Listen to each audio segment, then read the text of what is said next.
The Tower of London, officially His Majesty's Royal Palace and Fortress of the Tower of London, is a historic castle on the north bank of the River Thames in central London, England. It was founded towards the end of 1066 as part of the Norman Conquest. The White Tower, which gives the entire castle its name, was built by William the Conqueror in 1078 and was initially a resented symbol of oppression inflicted upon London by the new Norman ruling class.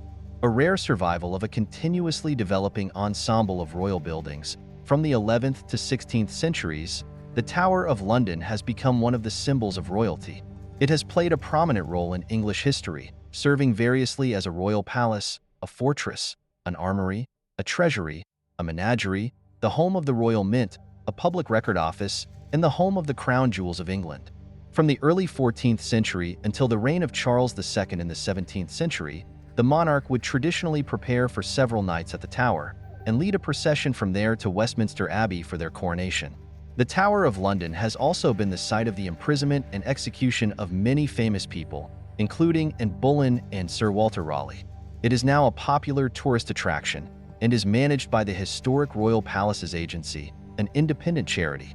The Norman Conquest and the birth of a fortress began in 1066 when William the Conqueror ordered the construction of a massive stone fortress to solidify his power in London.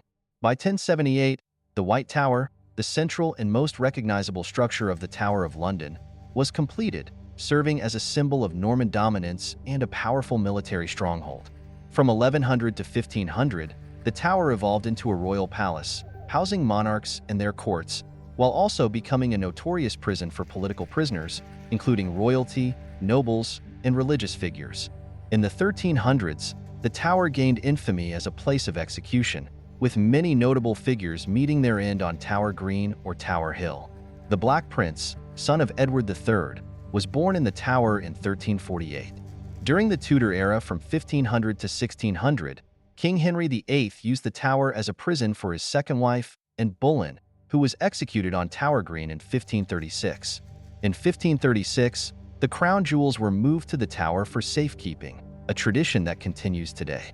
Lady Jane Grey, the Nine-Day Queen, was imprisoned and executed in the Tower between 1553 and 1558. The Stuart era from 1600 to 1700 saw King James I using the Tower as a prison for Guy Fawkes and his co-conspirators in the Gunpowder Plot. During the English Civil War from 1642 to 1649, the Tower was held by parliamentarian forces. After the Restoration in 1660, the Tower regained its royal connections, hosting coronations and state occasions.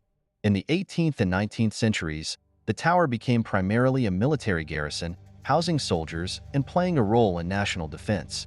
By the 1800s, the Tower opened to the public as a tourist attraction, with visitors drawn to its historical significance and the crown jewels. In the 20th and 21st centuries, during World War I from 1914 to 1918, the Tower served as a prisoner of war camp. In World War II from 1939 to 1945, the crown jewels were evacuated for safety, but the Tower remained open to the public. Presently, the Tower of London is a major tourist destination managed by the Historic Royal Palaces Agency. It continues to fascinate visitors with its rich history, iconic architecture, and the enduring mystique of the crown jewels. The Tower of London stands as a testament to England's turbulent past, a place where royal power, political intrigue, and military might have intertwined for centuries. Its legacy as a symbol of both royal authority and historical tragedy continues to captivate and inspire.